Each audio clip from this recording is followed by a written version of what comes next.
hemen gaude Arrapasankeko gala egunean eta hemen gaude Ainhoa Artetxerekin. Bai.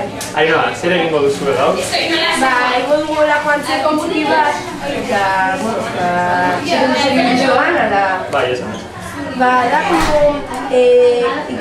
como klase bateko egoera bat, azterketa baten aurrean, eta andereñoa dela tipa, oso andereñoaren pertipiko bat edo, eta hori ikasle kopiatuko dute, eta horrako hauseneko dituzte, eta eztabaida hori kopiatzearekin eta hori.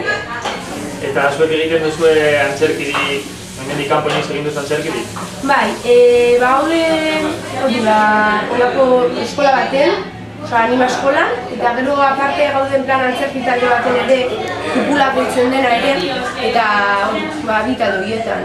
Eta bai, beti, orain dela ia urte, gaudela talde horretan eta batzuk ikasi nahi dugu hori eta...